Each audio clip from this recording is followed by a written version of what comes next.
예, 여러분 반갑습니다. 예, 반갑습니다. 예. 어제 월드컵을 보면서 여러 가지를 느꼈습니다. 독일은 이 피파 랭킹 1등이죠. 예, 지난번 월드컵에 우승한 나라예요. 선수들의 몸값은 우리 선수들의 수십 배예요. 그렇죠? 그런데 죽기 살기로 뛰는 놈한테는 못 당한다 그 말이에요. 죽기 살기로 뛰면 못 당해요. 그런데 우리 선수들 죽은 놈 한 놈도 없어. 죽기 살기로 뛰었는데 이기잖아요. 그러니까 죽기 살기로 하면은 피파 랭킹 45위가 1위를 격파한다니까. 격파해도 보통 격파했어요? 2대0으로 격파해버리죠.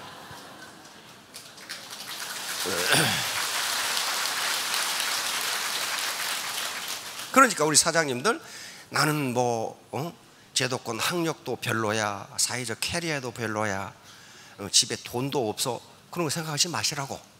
죽기 살기로 덤비면 당할 놈이 없어요. 거기 당할 놈이 없어. 그래서 이순신 장군이 뭐라고 그랬어요? 명량대첩 있기 하루 전에 일본 군함 300척이 어디로 와요? 그 울돌목을 통과해야 서해를 거쳐서 한강을 거쳐 한약을 다시 먹을 수 있어. 가죠. 그러면 이순신 장군은 어때요?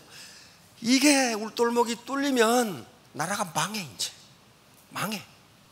근데 우리는 배설 장군이 가지고 도망친 판옥선 12척, 이순신 장군이 급히 한 척 만들어 13척, 거북선은 다 침몰하고 없고 원균이라는 분이 다 드셨죠? 다 침몰. 저쪽은 군함, 전함 300척, 그 뒤에 500척. 야, 그 정상적인 상식을 가진 사람이 보면 이거 싸워서는 안 돼요. 13척 가지고 어떻게 500척을 이긴다고 말이야. 맨 앞에 있는 군대는 에서는 전함 130척, 그 뒤에 300척이 있고 500척이 있단 말이야. 그런데 어때요? 이겼죠? 왜? 죽기 살기로 싸웠거든. 아주 죽기 살기로. 그러니까 그 전날 이순신 장군이 장병들에게 훈시를 하죠. 지금 현충사에 가면 그 바위에 써놨어요. 뭐라고 그랬어요? 필사 즉 생.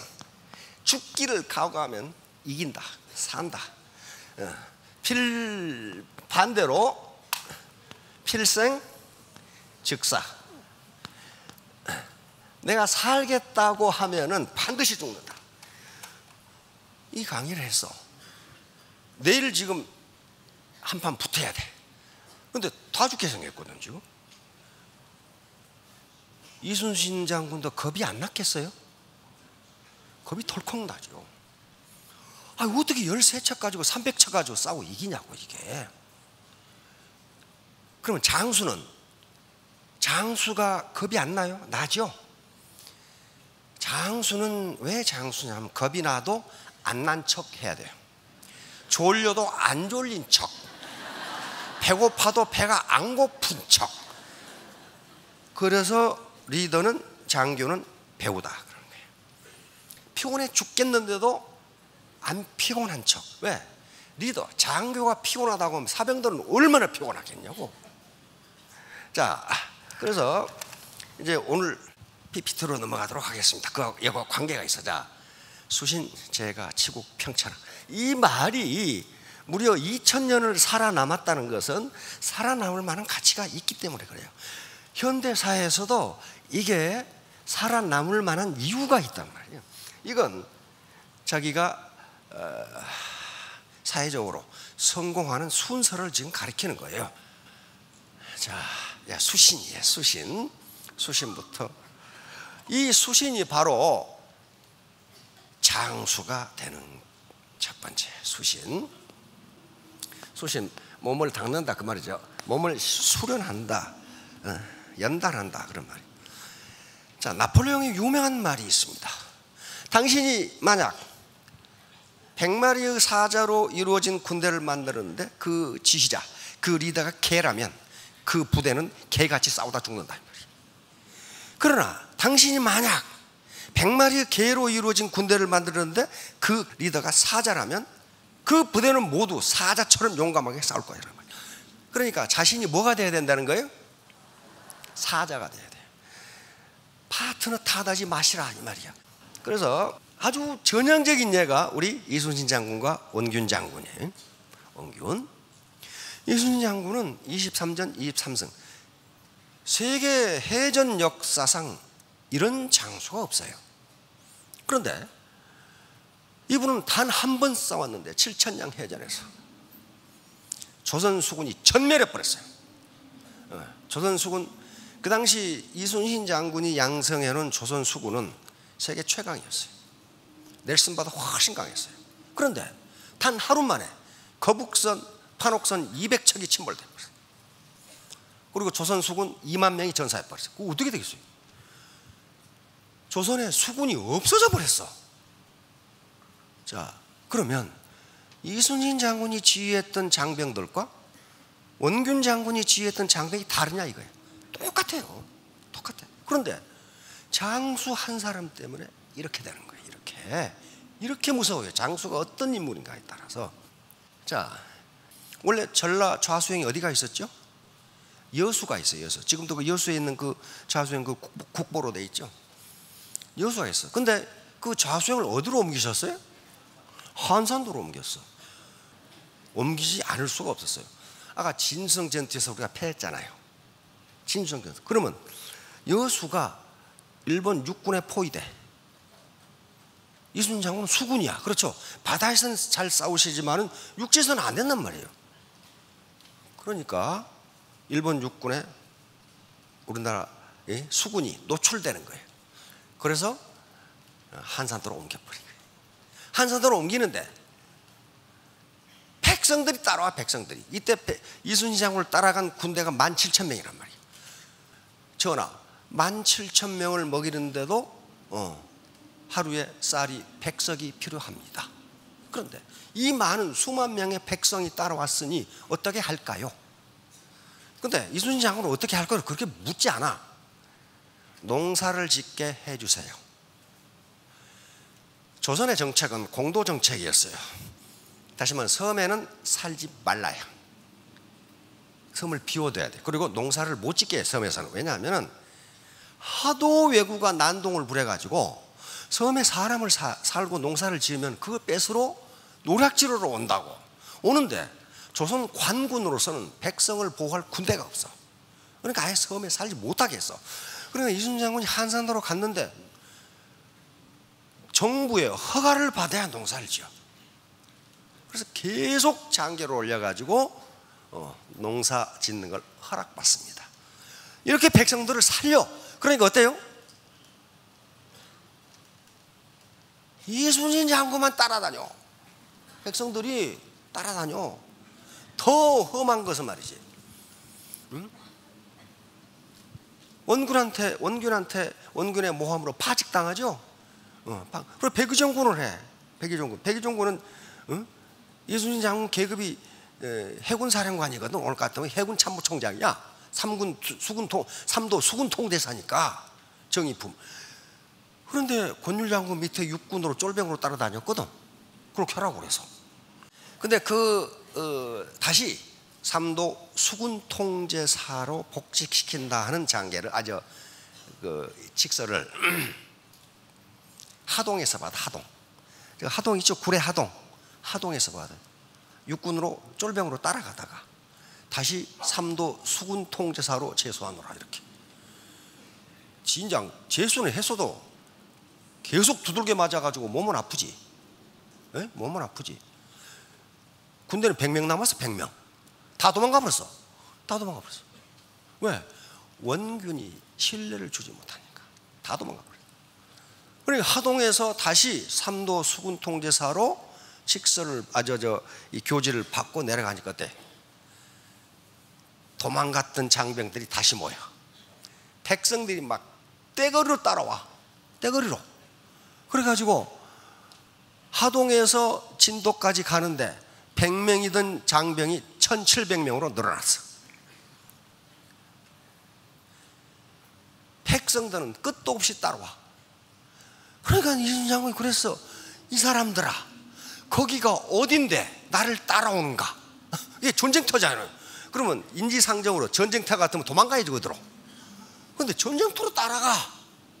어쩌자고 나를 따라오는가? 그러니까 백성들 하는 말이, 저희는 장군님만 믿고 따라가고 있습니다. 장군님을 따라가면 살 것 같아서. 그러니까 다 그렇게 돼야 돼요. 스폰서님만 따라가면 부자 될 것 같아서. 근데 아무래도 안 될 것 같다. 그럼 어떻게 해? 도망가 버린다니까. 도망가 버려. 바로 수신의 중요성입니다. 자, 다음. 농부가 밭을 탓할 수는 없다. 아이고, 이놈 밭 때문에 농사가 안 되고, 아이 지가 거름도 안 주고 김도 안 매주고 그러니까 안 될 거 아니에요. 그러니까 공직자가 국민을 탓하면 안 됩니다. 리더가 추종자들을 탓하면 안 되는 거예요. 리더 잘못이지 추종자 잘못이 아니에요. 바로 노무현 대통령의 명언입니다. 계속 떨어졌어요. 지역에 출마해가지고. 그런데 유권자들을 전혀 원망하지 않았어요. 유권자들 때문에 말이야. 막 그러면 원망하지 마라. 농부가 밭을 탓할 수는 없는 것이다. 내 덕이 부족해서 그런 걸 누구를 원망하는 거예요? 바로 수신제가 치고 평차라. 이게 사자가 되는 길이에요. 이게 리더의 가장 중요한 덕목입니다. 뭐부터 출발해요? 수신. 나부터 출발한다.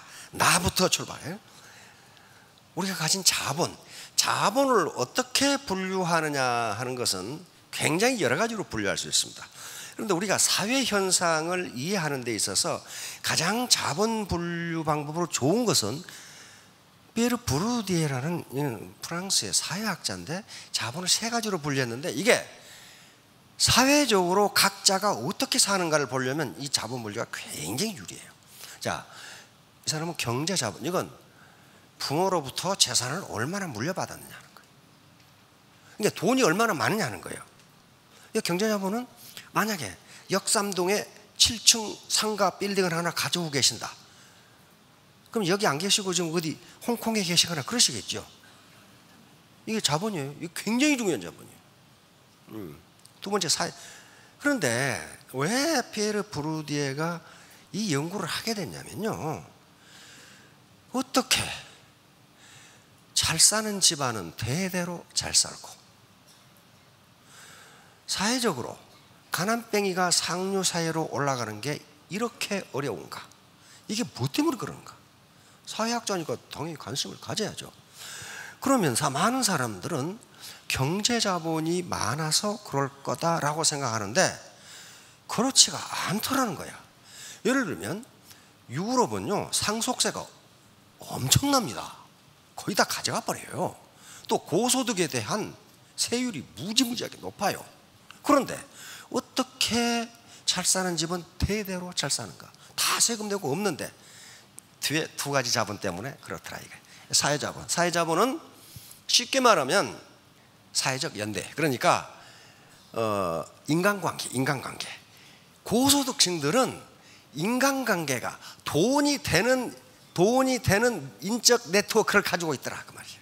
돈이 되는 인적 네트워크를 밑에 사람 모든 인간은 인적 네트워크를 가지고 있습니다. 그렇죠?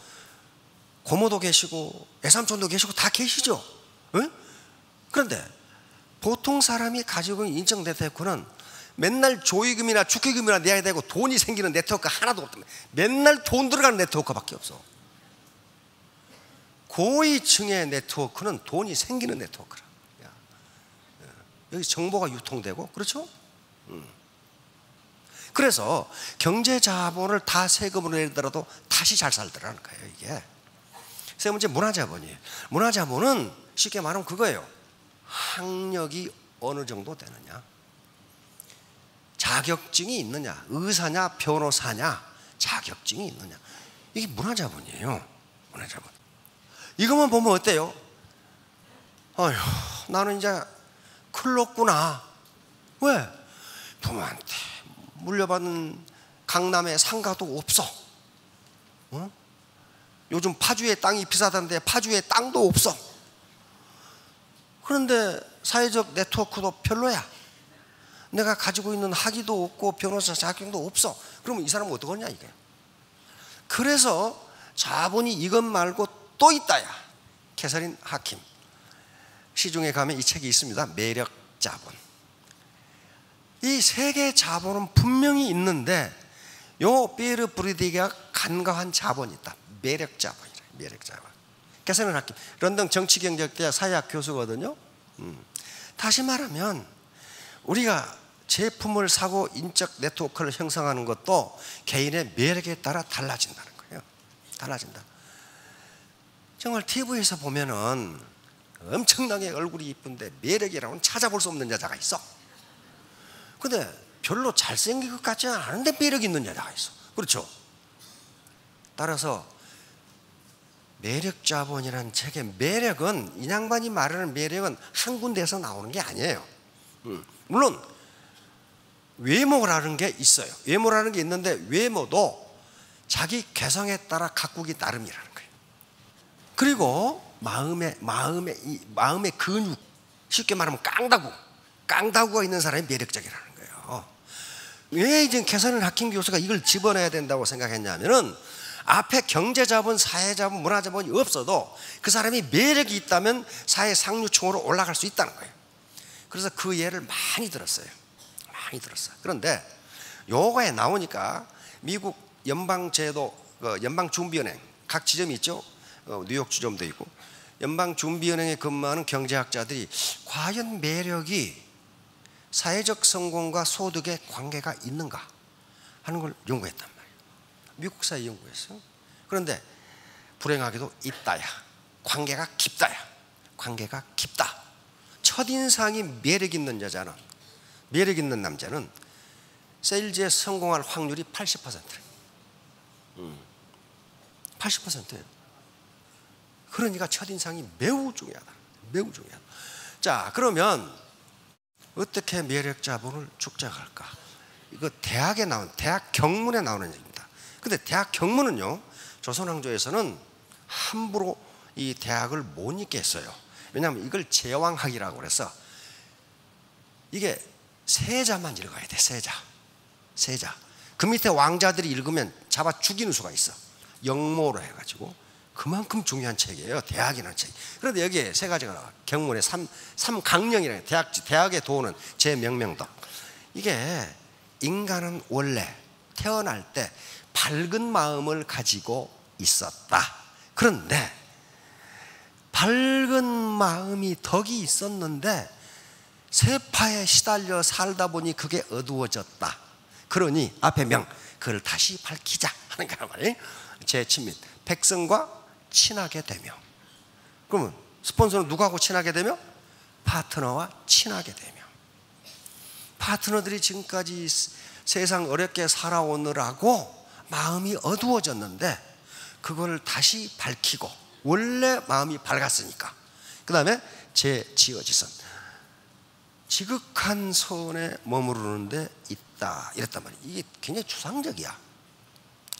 추상적인데 사실 여기서 말하고자 하는 것은 그런 추상적인 생상학을 이야기하고자 한 게 아니에요. 지극한 선 뭐냐? 우리가 먹고 사는 것보다 더 지극한 선이 있어요? 생각해 보세요. 없어요. 그거 먹고 사는 게 아무것도 아닌 거 아닙니다. 그거 안 먹으면 죽어버려. 근데 거기다 대고 무슨 철학 강의 해봐. 그놈이 듣겠어요? 안 들어요.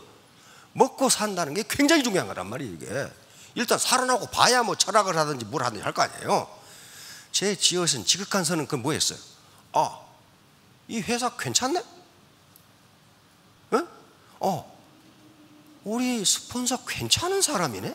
이거 계속 있어야지. 괜찮은데 왜 나가겠어요? 이 사회가 괜찮네? 그렇게 판단하면 그 나라 이민 가잖아요.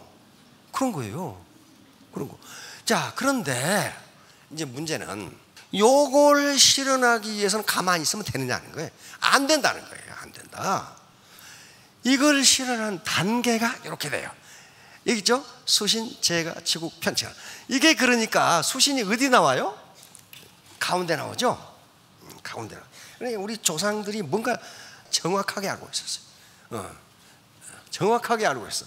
자, 수시는 이거 뭘로 하는 거예요? 몸으로 하는 거예요. 몸으로. 그렇죠? 몸을 닦고, 몸을 수련하고.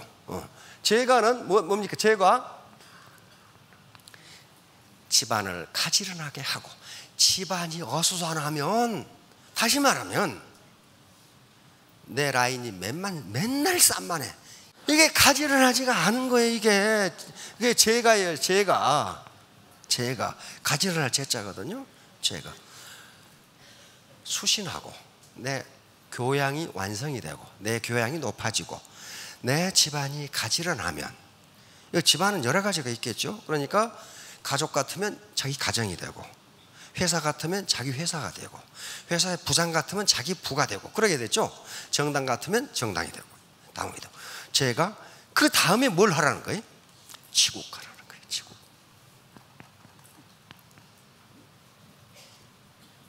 치국이니까 이렇게 돼야 국내 시장을 석권할 수 있다 하는 거예요. 라인이 어수선한데 신규가 안 는다? 당연히 안 늘지. 그 어수선한 집안에 누가 들어가겠어요? 당연히 안 늘지. 치국. 국내 시장을 평정하고, 근데 국내 시장만 가지고는 좁아. 그러니까 치국 평천화해야 되죠. 글로벌 시장을 평천화해야 된다고.